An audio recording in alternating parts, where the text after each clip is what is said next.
Il y a quelques jours, un de mes amis m'a demandé si, à mon avis, suite aux protestations civiles et suite à la démission du président Viktor Yanukovych, l'Ukraine allait se séparer dans deux États différents. Je lui ai répondu que la naissance d'un État n'était pas un phénomène de tous les jours, mais que tout de même, il me semblait tout à fait possible de voir naître des nouveaux États dans les frontières européennes ou dans les frontières caucasiennes de la Russie. La possibilité de créer un nouvel État est consubstantielle au fonctionnement du système international.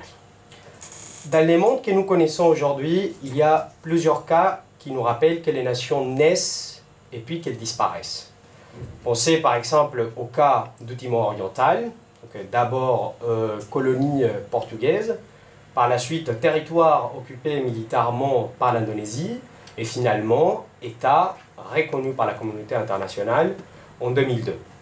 Pensez par exemple au cas de l'Union soviétique, cas extrêmement important, l'Union soviétique issue de la révolution bolchevique de 1917, et ensuite territoire fragmenté dans une pluralité d'États suite à la chute du mur de Berlin. La disparition d'un État et la création d'un autre transforment profondément les rapports entre les membres de la communauté internationale et cause des dilemmes pour la communauté internationale tout entière. Un de ces dilemmes est justement de savoir s'il faut reconnaître la nouvelle entité qui vient de naître. Et cela m'amène à la question que je voudrais aborder avec vous aujourd'hui. Qu'est-ce que la reconnaissance internationale d'un État? Les bonnes questions n'ont jamais une seule réponse et à mon avis, il y a plusieurs façons de répondre à celle-ci. Je voudrais vous proposer aujourd'hui de construire une réponse sur trois piliers différents. D'abord, l'histoire, ensuite, la politique et finalement, le droit. Reconnaître un État, c'est d'abord accepter qu'il y a une autorité souveraine qui exerce un pouvoir politique sur une population et sur un territoire déterminé. Reconnaître un État, c'est accepter qu'il y a un pouvoir qui a le droit de prendre des décisions et de faire respecter ces décisions dans un espace concret. La marque traditionnelle de la reconnaissance internationale est l'envoi et la réception d'agents diplomatiques. Mais il y a tout un tas de cas de figure qui nous montrent qu'il y a d'autres possibilités pour reconnaître des États. Vous avez par exemple la déclaration d'un gouvernement, le traité signé entre deux gouvernements différents, le message ou la note diplomatique et finalement l'admission dans une organisation internationale. Comme je sais que vous aimez bien l'histoire, laissez-moi évoquer avec vous quelques exemples qui peuvent nous aider à éclaircir notre question de départ. Commençons par les Pays-Bas au XVIIe siècle. Dans l'histoire moderne, le premier cas de reconnaissance internationale a lieu lorsque une partie de l'Empire espagnol en Europe décide de se séparer de l'empereur espagnol Philippe II. Il s'agissait d'un ensemble des provinces calvinistes s'étendant aujourd'hui entre le Land, la Belgique et les Luxembourg. Ces provinces ont décidé de mener une longue guerre contre l'Empire espagnol que nous connaissons aujourd'hui comme la guerre de 80 ans. Les provinces calvinistes se sont nommées à elles-mêmes Provinces unies et ont réussi une indépendance militaire vis-à-vis de l'Espagne. Ils ont constitué un gouvernement et ont cherché à envoyer des agents diplomatiques auprès d'autres princes européens. Cependant, le statut des Provinces unies n'était pas clair. Les Provinces unies n'étaient pas acceptées comme un État vraiment indépendant. Et c'est pour ça que ces envoyés diplomatiques n'étaient pas acceptés en qualité d'agents diplomatiques. Pendant une bonne partie du XVIIe siècle, pendant une bonne partie de la première moitié du XVIIe, le statut des territoires des Pays-Bas n'était pas clair.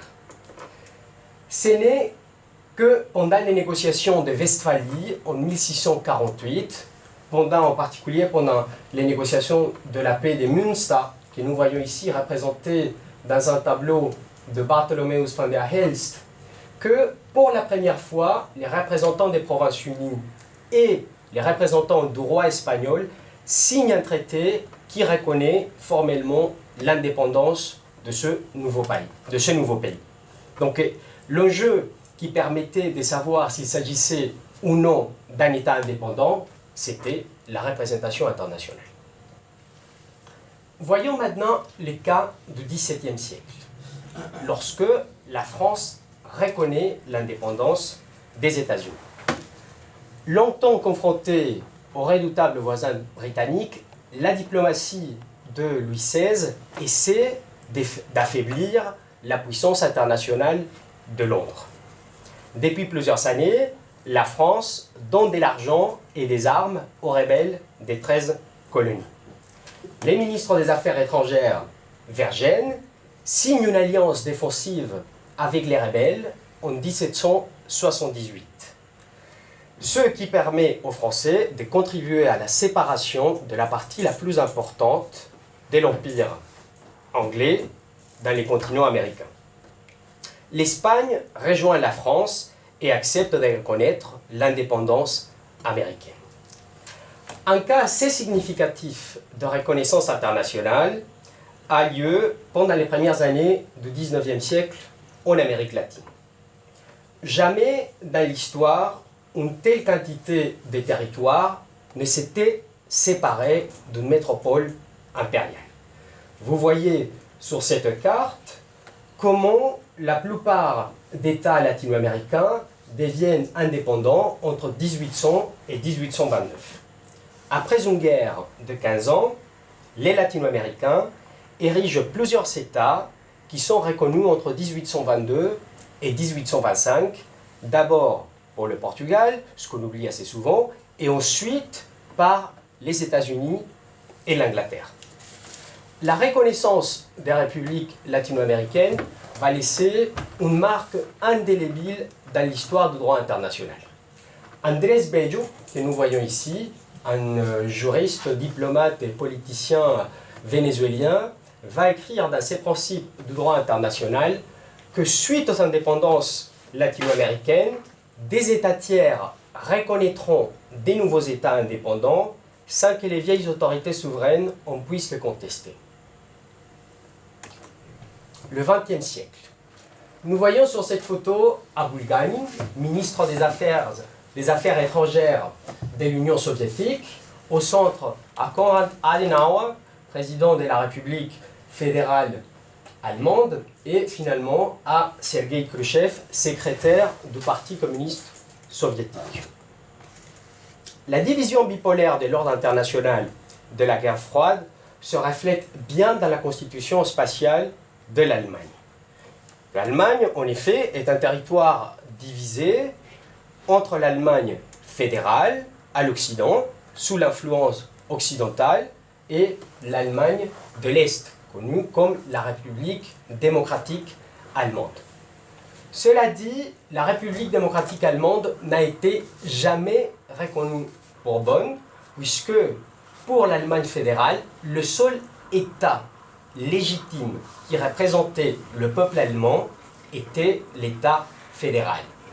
La partie ouest de l'Allemagne n'étant qu'une zone de l'Allemagne fédérale sous contrôle et sous l'occupation soviétique. La doctrine Hallstein, c'est la doctrine de la non-reconnaissance de la République démocratique allemande. Elle a été créée par Walter Hallstein, qui était un fonctionnaire du ministère des Affaires étrangères de la République fédérale, et que nous voyons ici, derrière Adenauer et Khrouchtchev, pendant la visite de Khrouchtchev à Moscou en 1955. La doctrine déclare que les gouvernements de la République fédérale rompra ses relations avec les États qui reconnaissent la République démocratique allemande comme un État indépendant. En représailles, Moscou va empêcher tous les pays du pacte de Varsovie d'entretenir des rapports directs avec l'Allemagne fédérale.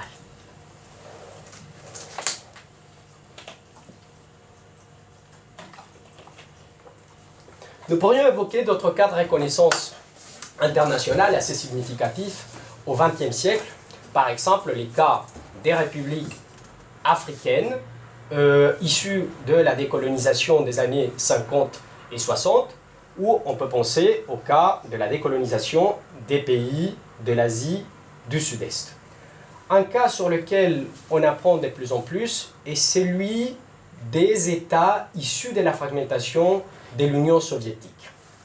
Mais comment les exemples que nous avons évoqués précédemment nous aident à comprendre mieux notre question de départ? Qu'est-ce que la reconnaissance internationale? C'est ici où apparaît la dimension politique du problème.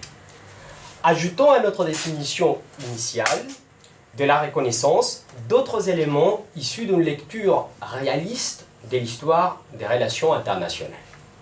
Reconnaître un État, c'est certes accepter qu'il y a une autorité souveraine qui a le pouvoir de prendre des décisions dans un territoire déterminé et de contrôler politiquement une population déterminée, mais la reconnaissance est étroitement liée à l'insurrection et à la belligérance, c'est-à-dire à l'exercice de la violence armée et à la déclaration d'une situation de guerre, comme le montrent bien les cas des provinces calvinistes au XVIIe siècle ou les cas des républiques latino-américaines au XIXe. La reconnaissance d'un État est aussi liée à l'intervention internationale. La reconnaissance, c'est aussi intervenir dans la politique intérieure d'un État, comme le montre bien le cas de l'Union soviétique vis-à-vis de la République fédérale, ou comme le montre très bien le cas de la France vis-à-vis de l'Empire anglais en reconnaissant les 13 colonies rebelles. L'histoire nous permet de comprendre un aspect très relevant de la reconnaissance internationale. Elle est une institution inséparable de l'évolution du système international. En effet, la reconnaissance peut être vue comme un outil de la politique d'un État. D'un côté, pour l'État qui est reconnu, parce que ça lui permet de devenir un interlocuteur valable dans la communauté internationale, mais d'un autre côté, pour l'État qui reconnaît, parce que ça lui permet d'avoir, pour ainsi dire, une main dans la politique internationale.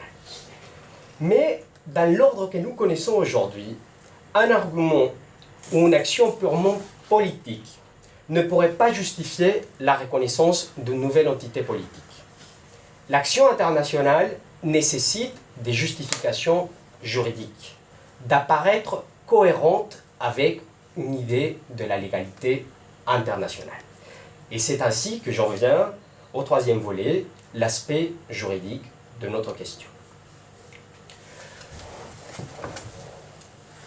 Disons pour commencer que malgré l'importance qu'a la reconnaissance internationale dans le monde contemporain, elle n'a pas reçu l'attention qu'elle mérite de la part des juristes ni de la part de la littérature juridique en général.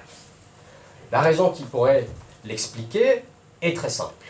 On ne peut pas réduire la création d'un État à un fait complètement légal. On ne peut pas réduire la création d'une nouvelle communauté politique à un fait juridique. Qu'on le veuille ou pas, la création d'un nouvel État et les conséquences internationales qui en découlent revêtent un caractère prénormatif, un caractère politique. Les discussions concernant la reconnaissance se rapportent plus aux faits concrets qu'aux critères légaux réels qui doivent être appliqués pour reconnaître un État. C'est pourquoi les incidents des juridictions étatiques, les disputes frontalières, les titres de possession, l'appartenance à une organisation internationale ou la non-reconnaissance d'un gouvernement sont les problèmes qui occupent les internationalistes, plus que les questions directement liées au fait de savoir s'il y a un État qui existe ou qui n'existe pas. Nombre d'internationalistes acceptent aujourd'hui qu'en ce qui concerne la reconnaissance, la règle est plutôt simple. La reconnaissance internationale relève plus de la convenance que d'un critère légal. La reconnaissance internationale relève plus d'un fait que du droit. Signalons quelques traits intéressants de la reconnaissance comme notion juridique. La terminologie légale employée par les manuels de droit international ou la terminologie employée par les sentences juridiques n'est pas toujours cohérente. On parle de reconnaissance de jure, on parle de reconnaissance de facto, on parle de reconnaissance diplomatique complète, on parle de reconnaissance diplomatique formelle.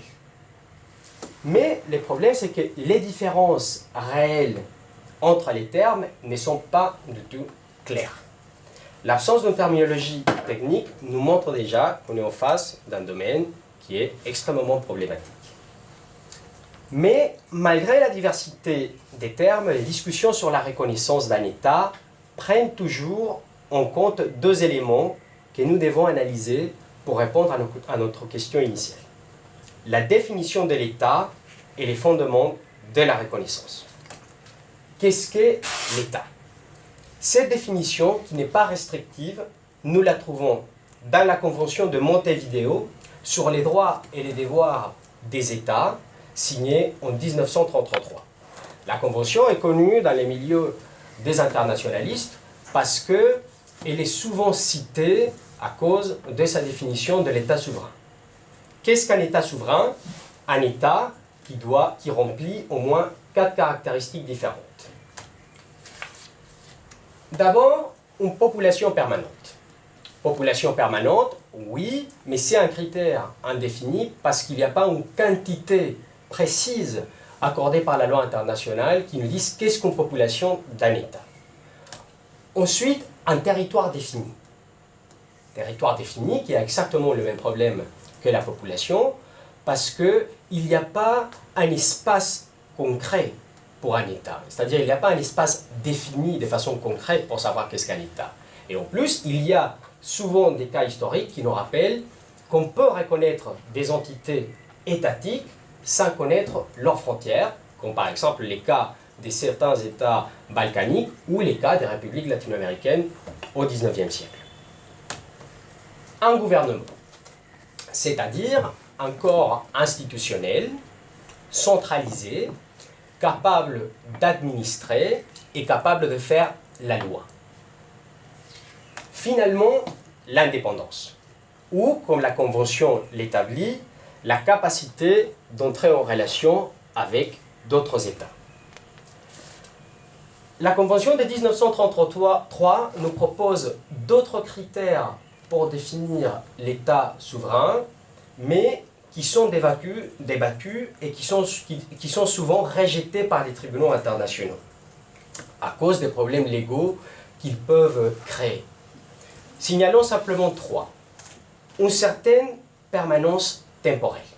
Oui, mais c'est problématique parce que même les États qui n'ont pas une duration temporelle importante ont des obligations vis-à-vis du système international.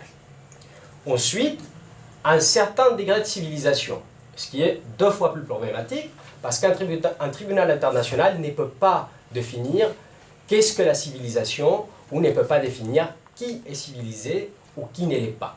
Ça ne rentre pas dans les compétences d'un tribunal. Finalement, et ça c'est assez intéressant puisqu'il y a des cas qui se présentent souvent aujourd'hui, même les communautés tribales qui refusent d'établir des liens formels avec d'autres entités souveraines ne peuvent pas être traitées comme inexistantes.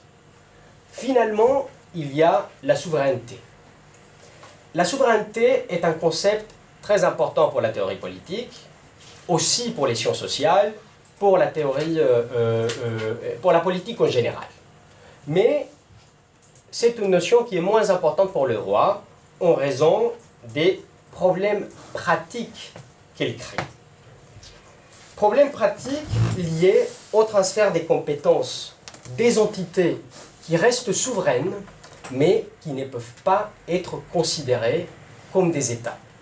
Il y a 2 exemples aussi dans l'histoire. D'un côté, la ville libre de Danzig, à la fin de la Première Guerre mondiale. C'est un territoire souverain, mais c'est un territoire qui est administré par la Société de Nations, donc on ne peut pas le considérer comme un État. Et à la fin de la Deuxième Guerre mondiale, la ville libre de Trieste, qui a plus ou moins les mêmes caractéristiques. C'est cette définition de l'État, fondée sur ces 4 éléments, qui permet dans une grande mesure l'acte de reconnaissance, mais il faut tenir à l'esprit qu'il n'y a pas qu'une seule justification légale pour reconnaître un État.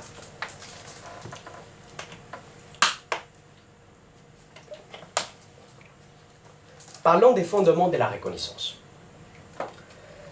La discussion sur la reconnaissance dans les domaines internationaux n'a pas vraiment la profondeur qu'on pourrait attendre. Parmi les raisons qui l'expliquent, je l'ai déjà dit, il y a le fait qu'on ne peut pas considérer la naissance d'une communauté étatique comme un fait purement juridique. D'autre part, dans le débat purement juridique, la complexité du problème se réduit aujourd'hui à la confrontation entre 2 approches différentes de la reconnaissance. L'approche déclarative et l'approche constitutive. L'approche déclarative est un type... Pour l'approche déclarative, la reconnaissance est accepter l'existence d'autres États, mais elle n'est pas une preuve de l'existence étatique. Dans cette perspective, l'existence d'un État ne dépend pas des jugements extérieurs d'autres États. La preuve en est qu'un État qui n'a pas été reconnu par d'autres États peut saisir une juridiction internationale et peut appartenir à des organisations internationales. Je pense que les cas le plus important aujourd'hui, c'est le cas palestinien. L'approche constitutive est fondamentalement différente. Pour l'approche constitutive, l'existence étatique dépend de la reconnaissance faite par d'autres États, c'est-à-dire que l'existence étatique est un droit accordé par les autres États à la nouvelle communauté qui vient de naître. L'existence étatique serait ainsi une conséquence extérieure, ce qui est très problématique pour les droits internationaux, si nous pensons que l'approche constitutive servirait à argumenter que l'existence d'un État dépend du consentement d'autres États. Les 2 approches sont importantes, mais dans les débats théoriques, mais en termes pratiques, ils les sont moins. Jusqu'au présent, il n'y a pas une procédure qui permette de démontrer laquelle est la plus correcte, et le résultat en est que les États justifient la reconnaissance de façon différente, sans que pour autant cela ait des conséquences légales. Devons-nous accepter que la reconnaissance n'est que le résultat d'un acte politique des États, malgré l'aspect juridique qui peut revêtir le problème? C'est à débattre. Aujourd'hui comme hier, la reconnaissance internationale est un des points les plus polémiques de la théorie juridique et politique. Polémique car elle cause des dilemmes importants. La reconnaissance internationale mobilise toutes les notions fondamentales de la théorie politique et du droit. La communauté, les gouvernements, la légitimité, la légalité, la loi, la puissance et bien évidemment l'État. La reconnaissance internationale est un acte aux grandes conséquences juridiques et politiques pour l'entité souveraine reconnue et pour la communauté politique qu'elle intègre. La reconnaissance confère une notion de régularité et d'illégalité au rapport diplomatique entre les États, et par conséquent, il s'agit bien d'un pacte, de l'établissement d'un pacte sur lesquels se construisent des pratiques, des normes et bien évidemment des lois. Permettez-moi de vous proposer une réponse à la question que nous nous sommes posée au début et avec laquelle je voudrais conclure. Qu'est-ce que la reconnaissance internationale d'un État? La reconnaissance internationale d'un État est un acte politique et juridique sanctionné par un événement officiel à travers lequel l'on accepte qu'un territoire et une population sont contrôlés par un souverain. La reconnaissance est politique parce qu'elle concerne l'interaction des États et ce qu'elle comporte. Rapport de force, défense des intérêts nationaux et coopération. Elle est juridique car elle s'appuie sur des arguments issus du droit qui donnent un critère de légalité aux relations entre les États. Tant que le système international continue d'évoluer, des nouvelles modalités et des nouvelles justifications de la reconnaissance continueront d'avoir lieu. Je vous invite à être attentif à ces nouvelles modalités et à ces nouvelles justifications et surtout à observer l'évolution internationale de l'Ukraine. Je vous remercie de votre attention. Merci.